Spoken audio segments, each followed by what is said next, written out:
Bienvenue dans Sharing is Caring, le podcast dédié au job sharing. Dans ce podcast, vous découvrirez des témoignages de duos inspirants qui ont pratiqué le job sharing. Vous découvrirez également le point de vue des entreprises, des DRH et des managers sur ce nouveau mode de travail. Nous sommes Florence Pavlovski et Léna Basile, cofondatrices de Worksharing. Nous vous accompagnons dans le déploiement du job sharing. Aujourd'hui, nous avons le plaisir de recevoir Rim et David en top sharing. Bonjour à toutes et à tous, on est ravis de vous retrouver aujourd'hui dans un nouvel épisode de notre podcast avec Léna, Sharing is Caring, le podcast du job sharing.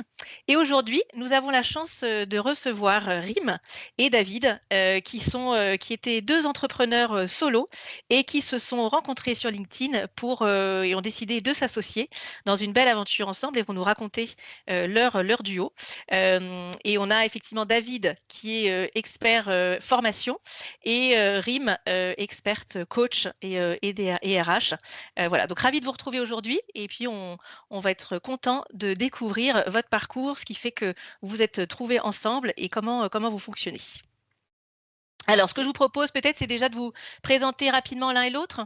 Alors de mon côté, en fait, effectivement, j'ai navigué pendant très longtemps, une vingtaine d'années, en fait, dans tout ce qui était développement des compétences, formation, ingénierie pédagogique, multimodal, etc.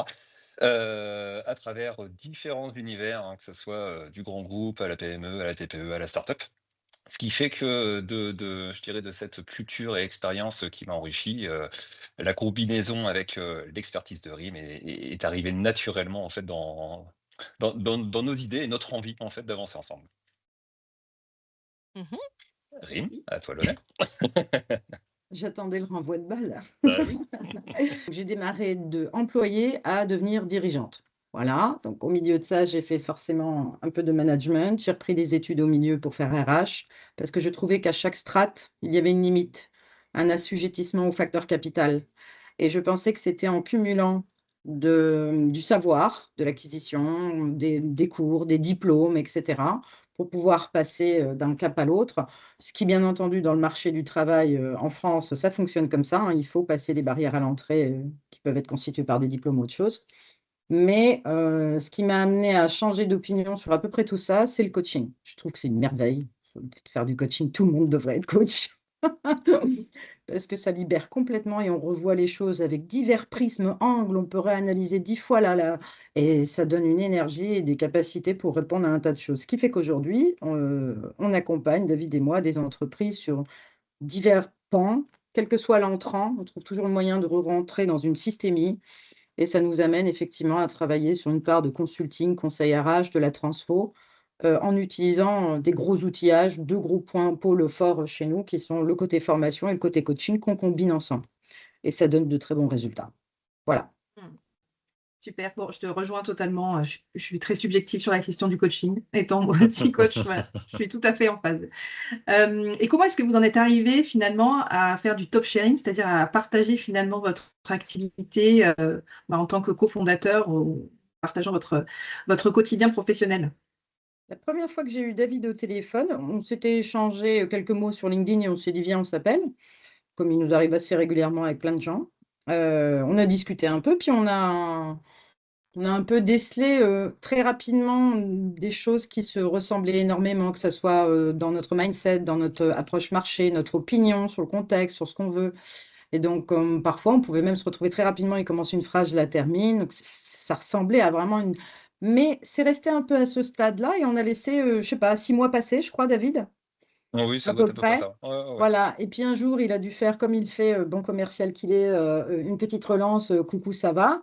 Et il me dit, tiens, j'ai sorti une nouvelle formation managériale. Qu'est-ce que tu en penses? Et puis toi parce que je ne fais pas que du RH et du coaching, hein, moi, tout ce que je sais faire et qui me tombe sous la main, on y va, même de l'apport d'affaires, même de la levée de fonds, même plein de choses. Je dis à David, mais non, j'ai pas le temps, j'ai pas que ça à faire que de vendre tes formations, il faut déjà que je m'occupe de vendre les miennes.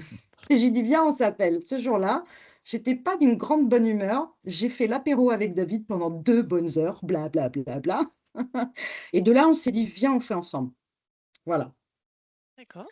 En fait, Super. sur le côté, pour compléter, sur le côté, alors si on prend un exemple de formation, par exemple, mais ça pourrait être aussi d'autres choses. C'est-à-dire que les aspects de top sharing et de travail ensemble, ça amène de la force. C'est le 1 + 1 = 3. Ça amène vraiment de la force sur la proposition, sur la valeur, donnée au client, mais c'est vrai aussi sur, une formule conseil, c'est, aussi vrai sur, voilà, sur tous les éléments où en fait, le multiple cerveau va permettre en fait un apport, très bénéfique.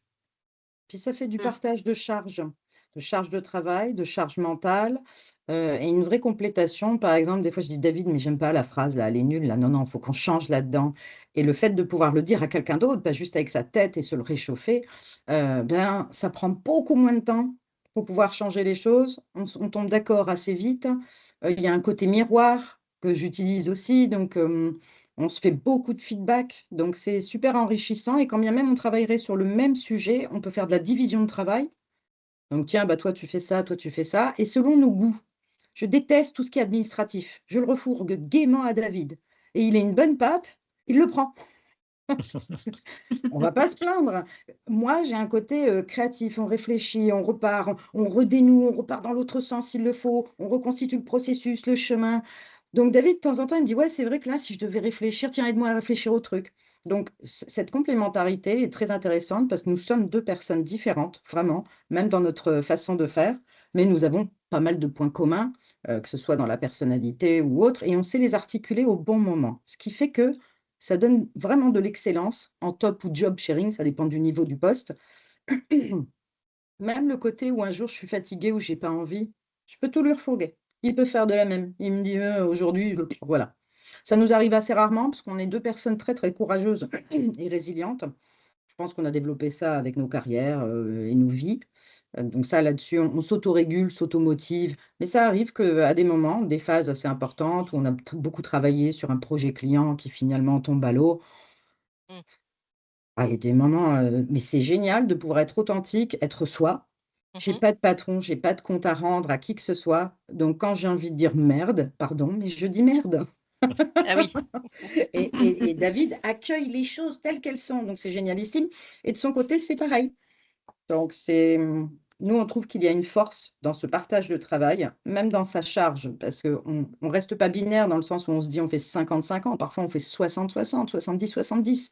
Oui, c'est Et sûr c'est ce après. côté intéressant d'avoir cette souplesse. Si les entreprises pouvaient un petit peu mieux voir, à quoi ça sert, un peu plus emprunter les modèles suisses, allemands et autres, ben, on aurait plus de facilité plutôt que de surcharger un ETP qui va crever avant la fin de l'année parce qu'il fait, l'équivalent d'1,6, 1,8 ETP et on lui dit: «Bah, ouais, mais tant pis, il y a que ça, sinon prends un alternant».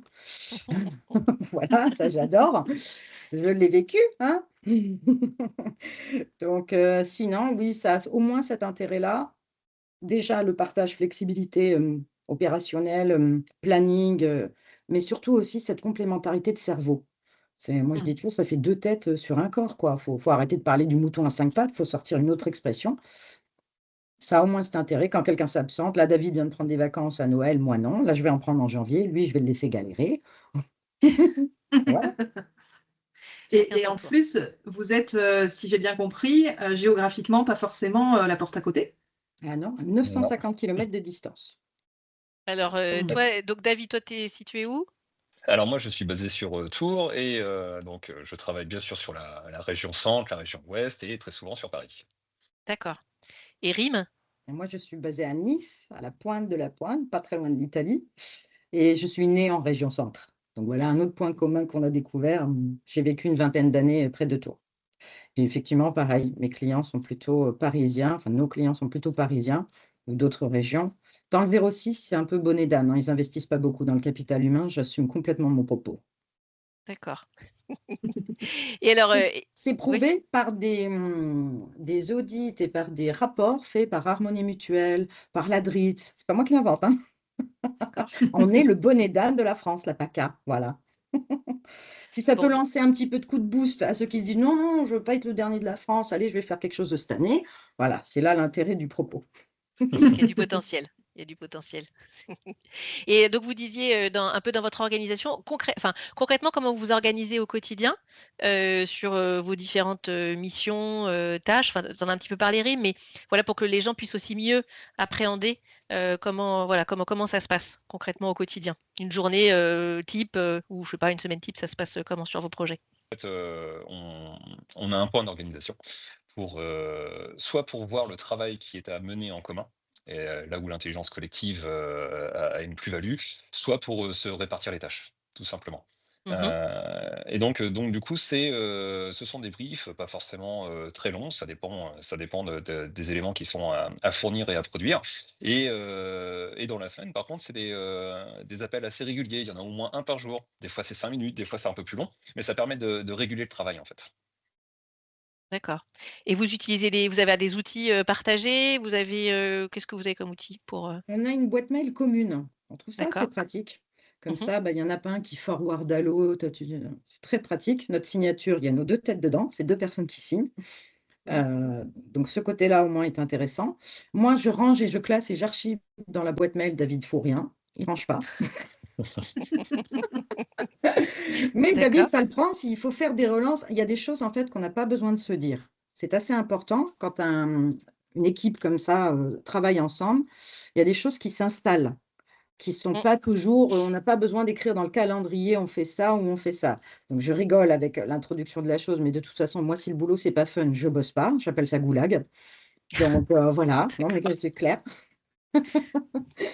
Et donc je suis souvent en train de m'amuser des choses, ça n'enlève pas son sérieux, ça me donne de la motivation. Donc effectivement, c'est pas très motivant de ranger les mails ou ce qu'on veut, mais je sais qu'ensuite, quand on recherche, j'ai tendance à pas aimer mettre à jour dans des fichiers, même si je le fais, je rappelle à David, oh, tiens, on met ça, on met ça. Et Mm. finalement, on laisse tomber. On se rend compte que ça nous ennuie, c'est tout. De faire. C'est les choses que plein de gens détestent quand ils sont salariés, faire des reportings, faire des suivis. Et pourquoi donc le faire? D'abord, on n'est que deux.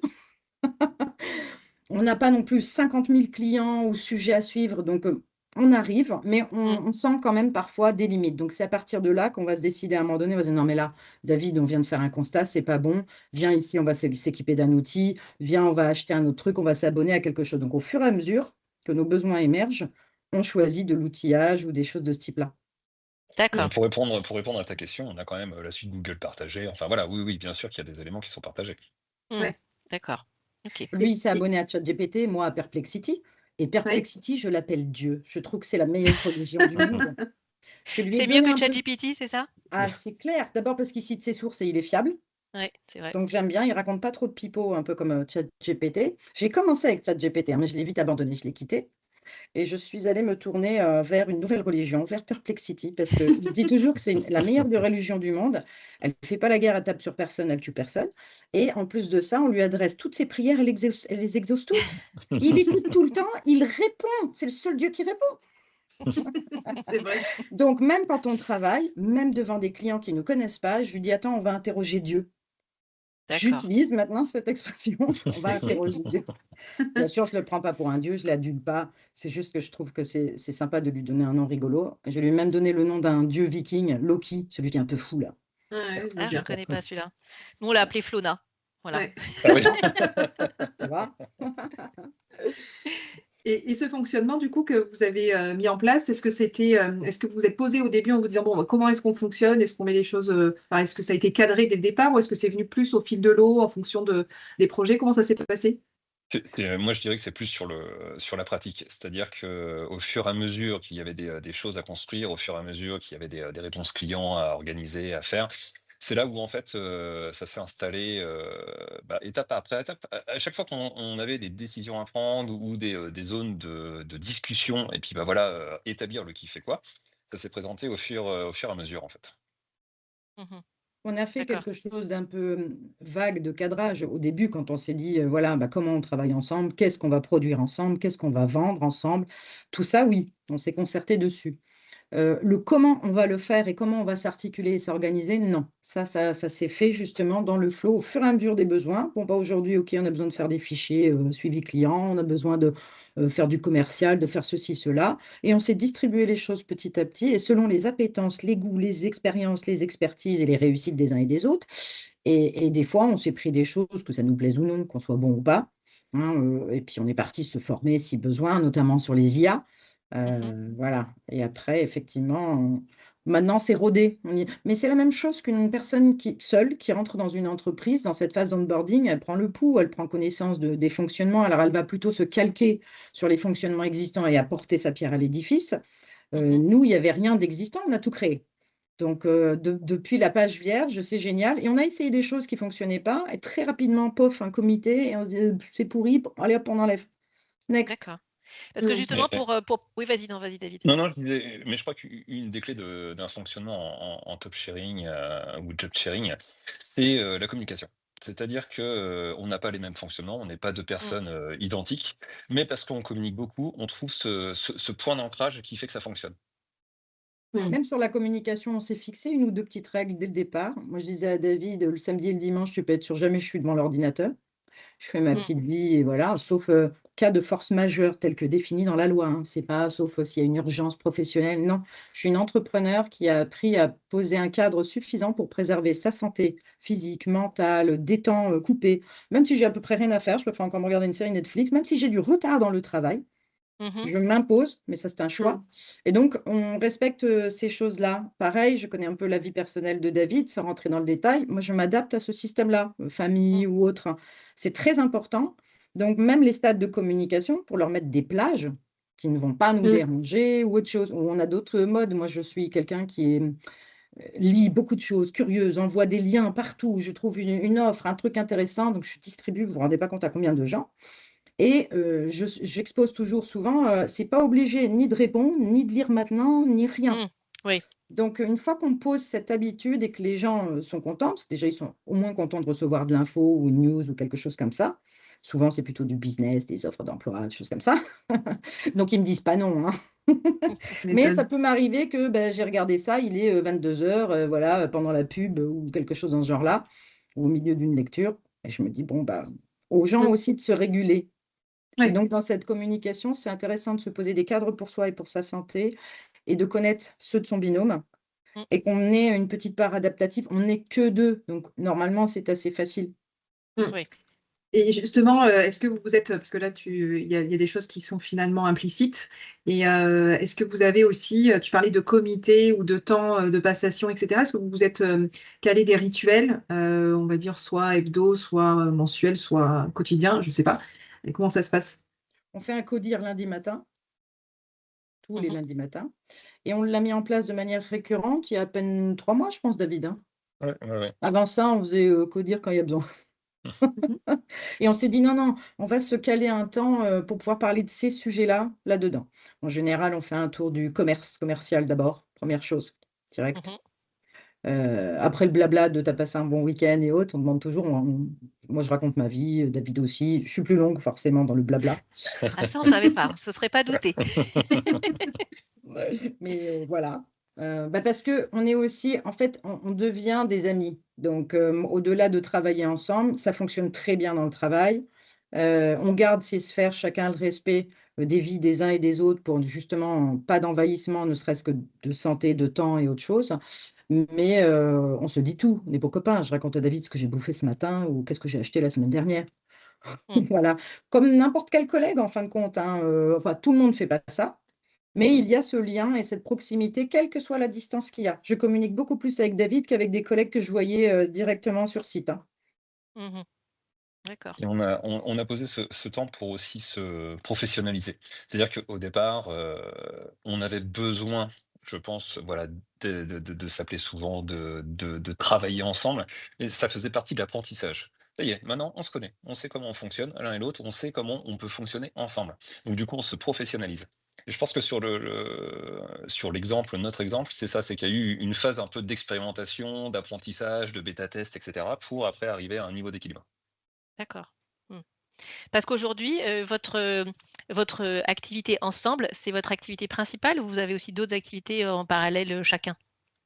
Non, on n'a qu'une, mais qui émane de nos activités principales. Il y a quelques petits trucs qu'on fait encore un peu tout seul, D'accord. Ok. fonction de ce qui tombe. Mhm. Mais non, le plus gros de notre temps, c'est Forme Expérience qu'on a créé tous les deux. Mhm. La formation et l'expérience qui vient surtout de l'expérience de coaching. Mm. Donc c'est de là d'ailleurs d'où vient le nom. On n'a pas cherché très longtemps pour le nom, hein, je crois. Non, non, non. Voilà, un D'accord. exemple tout bête, comment on a travaillé sur logo, le nom, est-ce qu'on choisit un nom, qu'est-ce qu'on fait? On crée une société ensemble, on fait une joint venture, tout ça c'est tombé très très vite, Mhm. assez rapidement. Et on avait des aspirations tous les deux d'être suffisamment indépendants Donc, pas de dépendance ni à l'un, ni à l'autre, ni à des gens. Donc, pas de salariés. On ne D'accord. travaillera pas avec des salariés, on n'embauchera pas. On travaille avec une communauté d'indépendants, des freelances, qui Mhm. s'autogèrent. Tout ça pourquoi? Pour éviter cette partie gestion, justement, quelle qu'elle soit, administrative, salariale, professionnelle, managériale, etc. Donc, c'est plutôt avec des communautés d'experts comme nous, disséminés à droite et à gauche. Mhm. C'est un peu comme ça qu'on vous a rencontrés toutes les deux. Mhm. Tout à fait. D'accord. Mm. Et alors on va dire les choix importants, donc quand il y a des grosses décisions à prendre ou des décisions à prendre, comment vous fonctionnez? Comment ça se passe? Alors, est-ce qu'on a des grosses décisions? Ou des décisions, enfin pour, oui, Ouais, je crois après qu'on ça ne peut être leur grosses Oui, donne bien ou pas sûr. un moyennes, mais niveau, on les qualifie pas, on les case pas dans c'est important ou moins important ou mmh, stratégique ou pas. Toute décision qu'il y a à prendre, on essaie de prendre le moins de temps possible mmh, pour les prendre, parce qu'on aime bien le gain de temps. Ouais. Heu, Mais on aime bien on- maximiser l'information pour pouvoir prendre les bonnes décisions, donc mais on a une mécanique qui fonctionne assez bien là-dessus. on- Donc nous, et honnêtement, en 5 minutes, on peut prendre une décision très forte. oui, oui. On est très, on va dire, on est très factuel. C'est-à-dire que nos décisions, à chaque fois, c'est parce qu'on a bien en tête, je dirais, le cadre factuel des choses. mmh, On a un fonctionnement où on arrive à bien gérer l'émotionnel. L'émotionnel ne prend pas le dessus. Et donc, c'est aussi une des forces dans le cadre des décisions et des processus de décision, c'est que, voilà, on arrive à, en discutant, à reposer les choses. OK, on a ce cadre-là et puis, un peu comme un comité, go no go, voilà, on y va pas et de telle manière, on y va. mmh. D'accord. Mm. OK. Mmh. Et Ce vous matin, avez dans un été. petit échange, on a fait ça aussi. On s'est dit: «Ah tiens, effectivement, on va finir telle chose qu'on a préparée pour des clients». Et après, on s'est dit: «Tiens, pour la» et on n'est pas lundi, hein, je ne sais même pas quel jour on est vendredi. Les Heu, vendredis. on a repris, 5 petites minutes en disant: «Ah oui, les axes qu'on allait remettre, commerciaux». David me dit: «Ah bah, je vais partir par là» et je lui dis: «Ah, ah, ah, rappelle-toi, on avait décidé que». «Ah oui, c'est vrai, poum poum, c'est fait, allez, on passe par ça». Et voilà, ça a pris 2 minutes. Mmh. Et est-ce que vous êtes retrouvés dans des situations où vous n'étiez pas d'accord ou est-ce que l'un ou l'autre a pris une décision, sur laquelle vous n'étiez pas alignés? Est-ce que c'est arrivé ce type de situation ou? Non, on est assez fiers que ça arrive pas. On se Ah demande oui, d'ailleurs, oui. parce que vu nos caractères à Mmh. tous les 2, je me demande comment c'est pas tombé. Il y Alors, a eu des fois il où y a je me suis dit: «Oh David, qu'est-ce qu'il a fait? Gna mmh. gna gna». J'ai grincé des dents, mais je n'ai jamais communiqué de cette manière et en l'appelant, j'ai découvert qu'il y avait autre chose, une info que j'avais pas, donc j'ai bien fait de pondérer.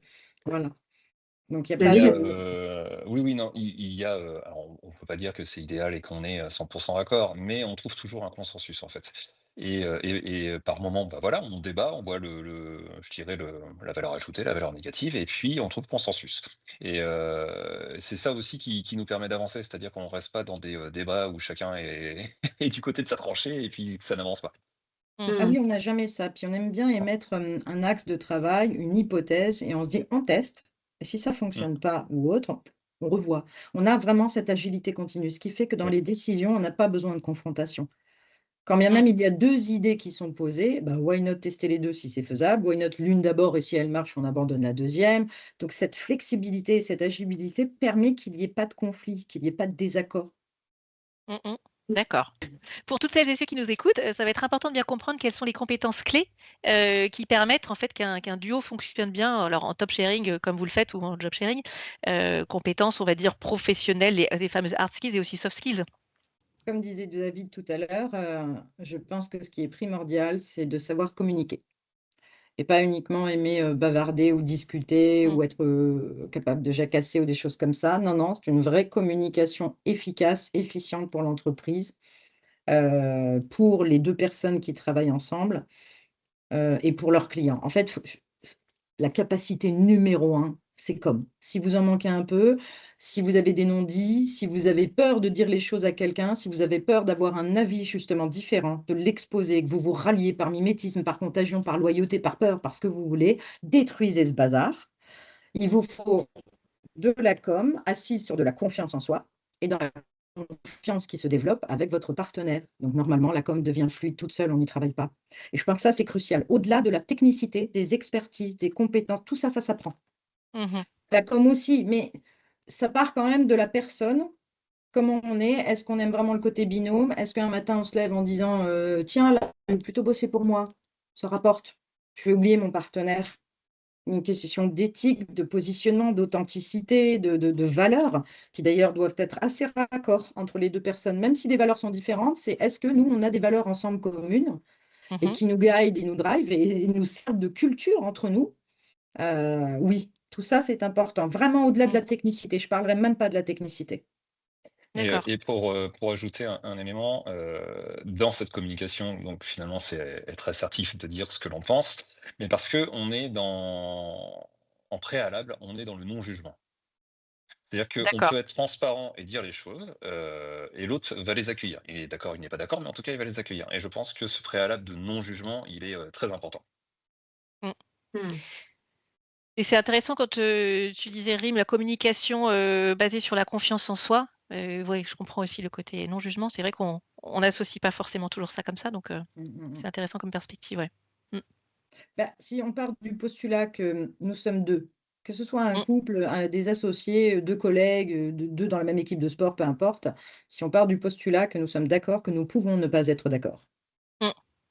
C'est un postulat de départ, C'est ce qui vrai. veut Mm. dire que chaque désaccord qui va tomber, nous sommes déjà d'accord dessus que c'est pas grave, il y a un désaccord. Mhm. À Oui. partir de ce genre de petites astuces qui viennent du coaching, Léna, tu vois, c'est ce principe-là. Il y en a plusieurs Hmm. qu'on installe. Ils nous permettent vraiment d'être fluides, d'être en Mm. marche continue. S'il y a un arrêt, c'est pas grave, on l'accepte. Et avec toutes ces choses-là, ça permet de garder une force parce qu'il y a des moments creux, il y a des moments où on signe pas, il y a des moments où on travaille Mm. beaucoup, où on est fatigué, on se dit mais pétard, on a mis 4 jours de plus que ce qu'on voulait dans le projet, qu'on n'est pas satisfait. Mais on se fait beaucoup de feedback sur ça, on se renforce sur ce qu'on réussit, ce qui nous permet de laisser un peu de côté ce qui ne fonctionne pas très bien et de y revenir pour y retravailler à un moment où on est un peu plus équipé ou plus de temps, des choses dans ce genre-là. En fait, c'est tout le temps en marche D'accord. Mm. et ça marche sur ce socle de communication. Sinon, on marche chacun dans un coin et on atterrira dans des destinations différentes. Mm. C'est un peu si je fais un parallèle au sport, puisque dans ceux qui vont regarder, il y a peut-être des sportifs. Si je fais un parallèle avec le sport, c'est comme si le top sharing, on partait sur un sport collectif. C'est-à-dire qu'on accepte de jouer et de gagner avec l'autre, mais aussi de perdre. Et quand on perd, c'est comment on se renforce. Ce qui est un mindset finalement différent du sport individuel.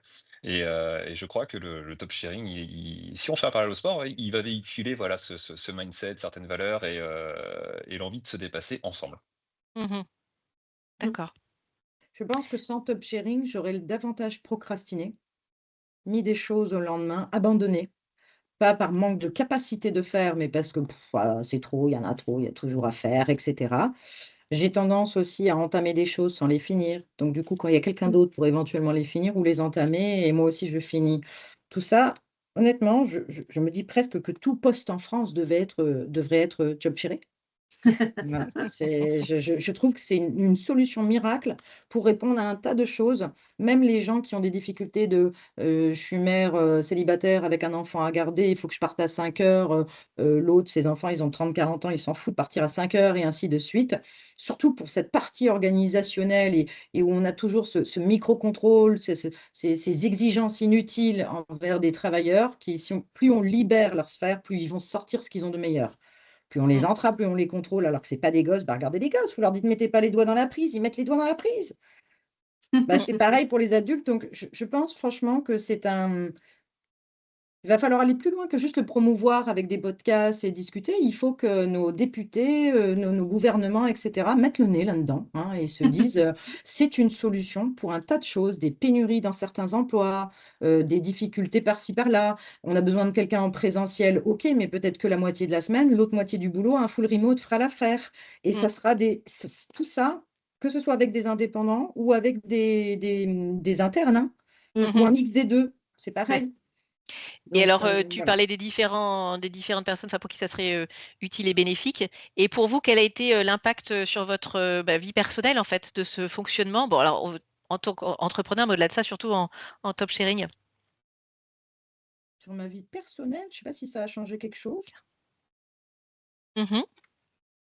Sur le Ouais, pro, ben ouais, je ouais, réfléchis à la question, sur le vas-y. pro, vie personnelle, moi non plus, je suis pas sûr que ça ait changé grand-chose, mais sur le pro, c'est là où je rejoins Rim, c'est-à-dire que, alors en tant qu'entrepreneur, parce que voilà, on peut allouer facilement des heures à son travail, on est capable de faire du 120, 130, 140%, et de mieux le digérer sur sa vie perso.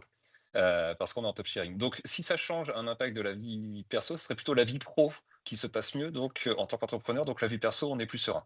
C'est ça, c'est D'accord. ça. Ouais, ouais. Et justement, quels sont d'après vous, quels bénéfices vous y avez vu, vous, depuis que vous travaillez en top sharing tous les deux, que ce soit sur l'ensemble finalement des sphères et des sujets? Honnêtement, un peu comme je disais il y a quelques minutes, il y a des choses que je n'aurais pas faites, ou je n'aurais pas poursuivies ou terminées ou autres, parce que la charge est trop grosse. Mhm. Rien que ça. Et puis parce que tout seul, on peut finir aussi de temps en temps par se démotiver, même si j'ai une motivation de faire. Très honnêtement, j'en ai à revendre. Mais il y a des moments où, pour d'autres impacts de vie qui peuvent tomber, quels qu'ils soient, hein, on a tous des vies personnelles qui peuvent être parfois lourdes pour certaines choses. C'est très bien d'avoir, je ne vais pas dire une branche à laquelle se raccrocher, mais si, on sait que le matin, quand on va ouvrir l'ordi, c'est pas on va être en tête à tête avec je ne sais pas quoi, un ordinateur, des robots, des LinkedIn, là. Non, on a un collègue. On a du soutien, quoi qu'il arrive. Et il peut même faire avec vous et à votre place, si besoin est. Mais ce n'est pas quelque chose qu'il faut avoir de manière hebdomadaire et toutes les semaines. Sinon, ça s'appelle des roues de secours, c'est plus du top sharing, c'est misère sharing. Donc, Ok.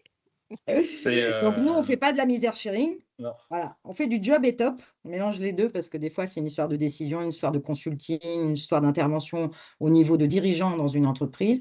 Et parfois, ça va dans le job où c'est des formateurs envers des managers ou autre chose. Je pense que ça permet 3 éléments là qui me viennent comme ça en tête. C'est-à-dire, le premier, c'est de travailler l'ambition. Pourquoi on arrive à travailler l'ambition? Parce qu'en mode top sharing, on arrive à sortir de la production. On arrive à prendre cette hauteur-là, parce qu'on discute et parce qu'il y a quelqu'un qui nous amène à ça. Donc du coup, on peut travailler l'ambition, on peut prendre de la hauteur et derrière, finalement, créer son parcours carrière, mais voilà, avec une vision d'entrepreneur. Mais je pense que c'est aussi vrai si on était salarié. C'est-à-dire qu'au niveau salarié, si le manager nous amène pas à ça, quelqu'un en top sharing pourrait nous amener justement à cette prise de hauteur. Après, je pense que ce n'est pas fait pour tout le monde. C'est pas fait pour C'est-à-dire, tout le c'est monde pas de fait pour, alors travailler. c'est pas fait pour qui?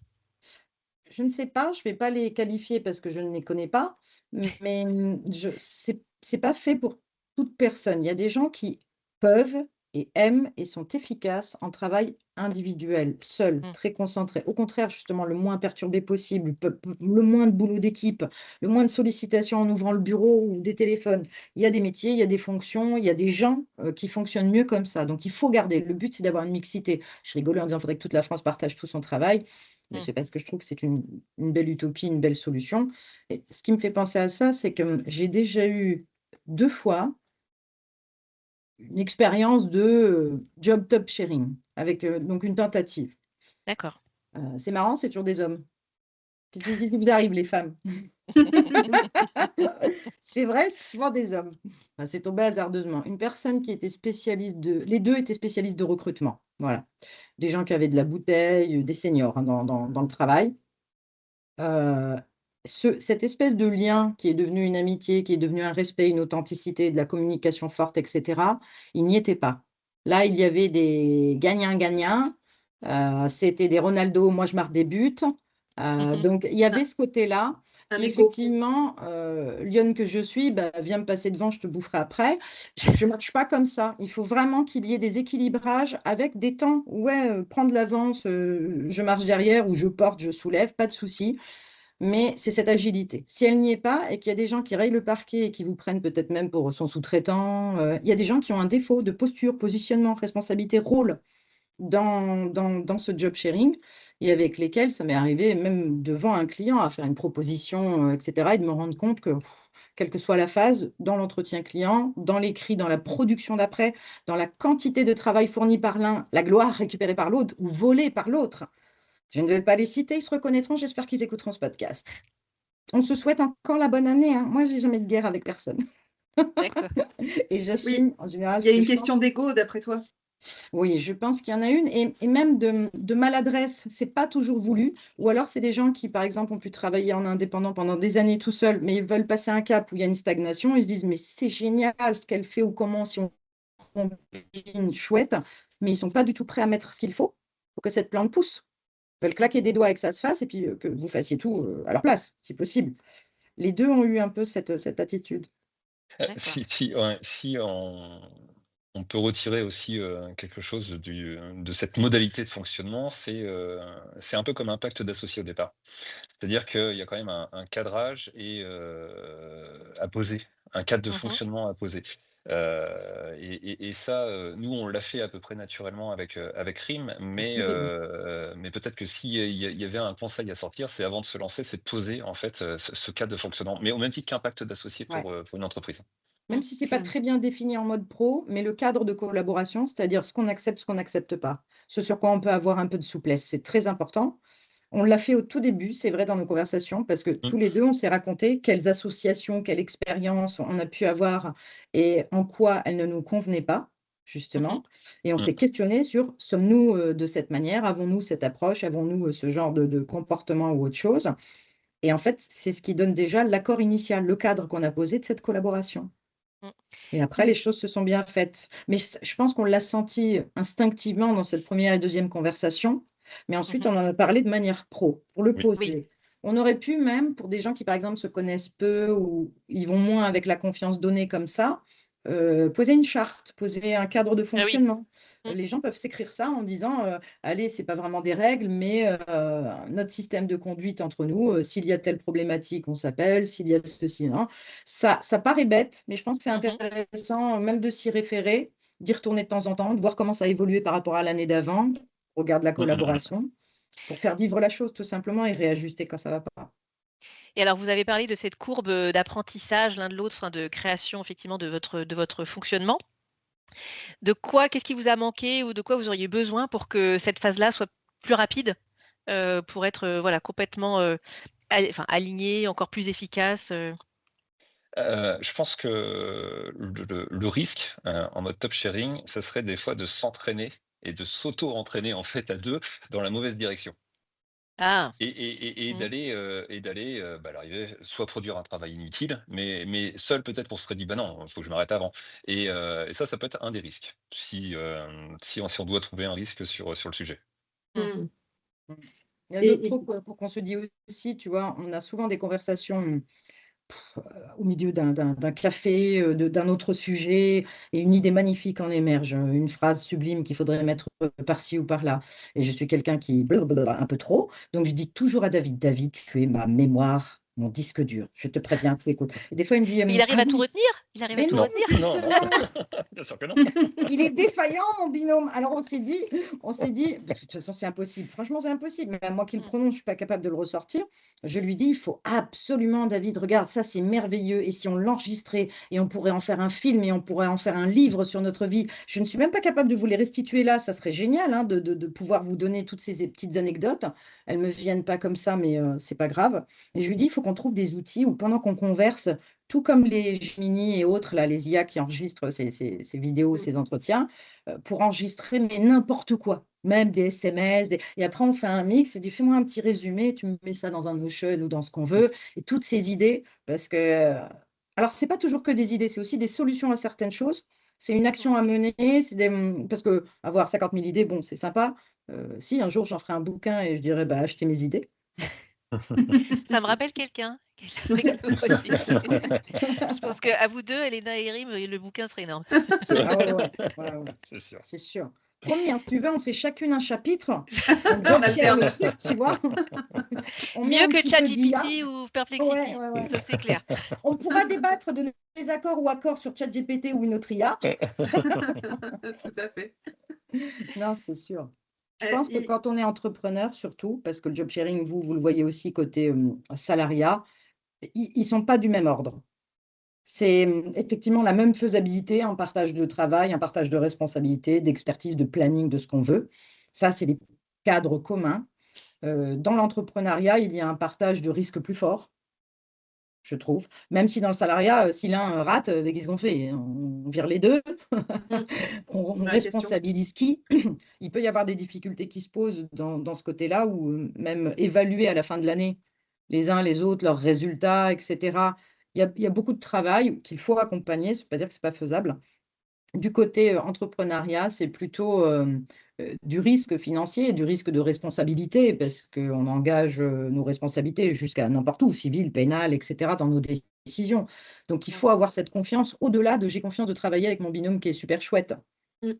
Il y a aussi cette confiance-là aveugle. Moi, souvent, tu vois, quand on a commencé ou autre, je dis à David, vas-y, facture le client, tu m'enverras la facture après. Je ne cadre avec rien de juridique, rien d'écrit, et je suis une RH qui, comme vous devez l'être, j'adore tout documenter, j'adore le juridique, les petites étoiles, et tout, voilà, tout cadré. Pas avec David, du tout. Et je trouve que il faut choisir quelles sont les choses qu'on peut instaurer dans le binôme qui lui servent de boost d'énergie, de libération.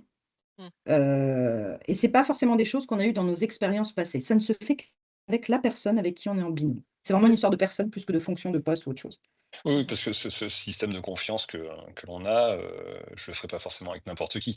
Et à l'inverse, je pense qu'il y a certains binômes où le fait de cadrer peut après, voilà, établir cette zone de confiance et après fonctionner. Oui. Et Et c'est vrai là-dessus, que il n'y a pas de règle, hein. les modes de Mm. fonctionnement sont très propres à chaque duo, en fait, et Ouais. ce qui fait aussi la richesse du modèle et l'agilité, la flexibilité du modèle. Est-ce que vous avez quand même réfléchi aussi à des situations, si l'un ou l'autre voulait arrêter, ou si il y en avait un qui voulait partir sur une autre aventure, ou comment ça allait se passer s'il y a une fin? Est-ce qu'on y a réfléchi? Ça nous est arrivé dans divers moments d'évoquer le sujet, notamment pour se dire comment je fais bouillir la marmite, est-ce qu'il ne faut pas que j'aille faire autre chose pour remplir avec honnêteté, hein, parce que ce n'est pas toujours le voilier qui vogue dans les Caraïbes, hein. C'est plutôt la petite barque en Tunisie qui a pêché un seul poisson. Ça arrive. Mais non, on en a discuté sur ce moment-là et on s'est dit, qu'est-ce qu'on décide? Est-ce qu'on poursuit encore? Est-ce qu'on redonne un coup de collier par-ci? Est-ce qu'on réajuste? Est-ce qu'on fait deux choses en parallèle? Ça nous est arrivé de faire ça, à tous les deux. On rigolait même, David me dit, je vais vendre des poulets sur le marché. Et moi, je lui dis, tu te rends pas compte, il y a un glacier à Nice, il paye tant rien que pour vendre des glaces. Mais qu'est-ce qu'on est parti faire à faire des fonctions, des trucs intellectuels, des transfos, des dirigeants et des gens qui veulent pas. Mais non, allons vendre des glaces et des poulets. On l'a fait en rigolade, mais sur un sujet de fond important, fort, Oui. où il y a des pics et des baisses d'activité. Et on garde ça en tête au cas où. Mais là, on vous rassure, on est sur une bonne pente ascendante. Bravo. On est Mais content pour donc, vous. on a tenu. C'est des bonnes nouvelles. après, ça rejoint ce que l'on disait un peu plus tôt, c'est-à-dire que comme nous sommes en mode transparence et non jugement, il y a un ou deux qui décide d'arrêter pour X raisons, c'est OK. C'est OK et il peut le faire en fait. Ouais. Mm. Moi, j'ai déjà D'accord. dit à David, hein, je veux me barrer aux États-Unis, faire le tour, aller voir des cow-boys, etc., faire la route du Mississippi. Ça se trouve, ça peut me prendre un mois comme 3 ans. Ça te va? Il dit ouais. Je pourrais toujours emmener un ordi de là-bas. Je ne sais pas si je vais beaucoup m'investir. Mais en fait, je crois qu'il ne faut pas se poser de peur et de frein et se créer des éventuelles hypothèses de fin, parce que c'est là que quand on visualise une fin, on peut aller vers la fin. C'est ma façon de penser. Je préfère laisser venir. J'ai une agilité assez, qu'elle soit pompier ou autre, pour réussir à faire les choses comme elles viennent, se décider vite, ajuster vite, changer de cap vite. Donc, c'est dû à nos personnalités. David aussi fonctionne un peu comme ça, même si on le fait différemment, qui fait qu'on n'a pas besoin d'anticiper tant que ça. On ne va pas se dire, si on est en dessous de tel chiffre, si pendant 6 mois il y a ça, s'il y a tel facteur, on arrête. Si on pose ça, en fait, on a déjà créé le chemin de la fin. C'est ça que je veux dire. Ouais, je crois que en fait, on est sur un objectif commun. Oui. Et donc, on va travailler vers cet objectif commun. Et si l'objectif un jour change parce qu'il n'est plus commun, bon, bah là, à ce moment-là, on discutera et on se posera les questions. Et c'est vrai que comme vous disiez, c'est un peu comme un pacte d'associés. Bah, logiquement, dans un pacte d'associés, on prévoit aussi la fin. Enfin, la fin. Si, en tout cas, c'est d'être clair dessus, s'il y avait besoin ou s'il y avait une envie. Et c'est vrai que c'est souvent aussi, enfin, on a aussi eu ces retours-là.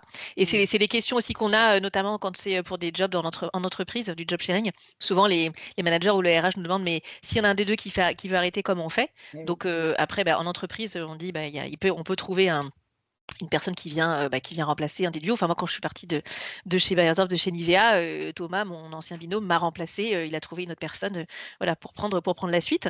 Donc, c'est quelque chose, voilà, qui peut s'envisager en Tout à fait, entreprise. ça Et peut j'ai se envie de dire, poser. et ça pourrait être même dans l'entrepreneuriat aussi, de se dire, bah, Mm. ok, j'ai une personne un des deux qui arrête, et si on a envie d'être en duo, de retrouver peut-être une autre personne. Donc, mais en tout cas, on est d'accord, c'est vrai que c'est important aussi d'être clair dessus. Comme ça, on est Mm. plus serein, ouais. Mm, mm, Mm. mm. Et ça, c'est un besoin propre à ceux qui aiment ce cadrage explicite, Mm. tacite même, par écrit. Voilà, moi je l'ai souvent eu et notre métier d'ailleurs nous impose d'être là-dedans Mm. et même toutes les réglementations ou autre chose, de la facturation, tout est très très cadré et je trouve que ça l'est tellement que c'est entravant. Mm. Et je fais partie pour ma part, David, tu pourras répondre pour toi, de ceux qui ont envie de détruire des systèmes qui sont trop dans cadrons, écrivons, anticipons, envoyons 40 contrats et demandons à 28 étages de signer derrière. Voilà, ça ressemble au fonctionnement de la France, hein. On ne va pas rentrer dans la politique, mais je trouve qu'il y a une perte depuis le départ. Si tu devais te faire ponctionner 100 € de cotisation, bah, avec le nombre de fonctionnaires, de traitement, d'administration, de problèmes et de ce qu'on veut, la redistribution du bout, il y a quelqu'un qui récupère 20 balles. Tout ça, c'est une catastrophe. Et donc, je suis prête à enlever tout le processus et tout le chemin du milieu en ramenant la confiance aux individus, aux personnes. Et c'est vrai que tu as raison, sur la confiance mutuelle et transparente est indispensable pour que ça fonctionne et l'alchimie des deux personnes. Et effectivement, on accorde aussi une confiance à ce qui est dit. On est peut-être version ancienne génération, si je dis ça, Ouais.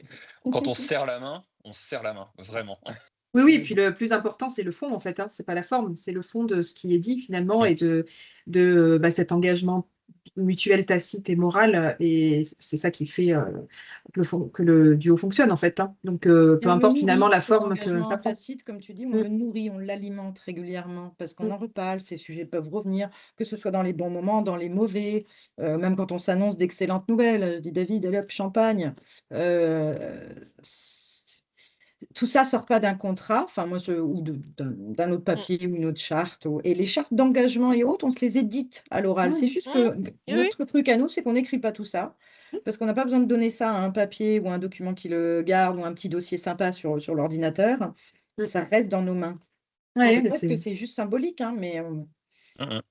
Puis après, c'est certainement le contexte qui nous le permet. Si on avait un autre contexte, voilà, qui demanderait de le mettre en place, bon, bah, si, on va y on se venir. fait l'exercice. Mm. On va y venir, mon cher David, mais pas le Ouais. choix, ça n'a rien à Mm, voir avec nous. c'est ça. C'est plutôt des histoires fiscales, hein. Mm, Un petit peu Ouais. d'optimisation fiscale, ça pousse mm, à. Mm. tout à fait. Alors, Voilà. on va arriver doucement vers la fin de notre épisode et on aimerait vous poser à chacun la question suivante, c'est si vous aviez à décrire votre binôme en 3 mots, qu'est-ce que vous diriez chacun? David, qu'est-ce que tu dirais sur Rim? Et Rim, qu'est-ce que tu dirais sur David?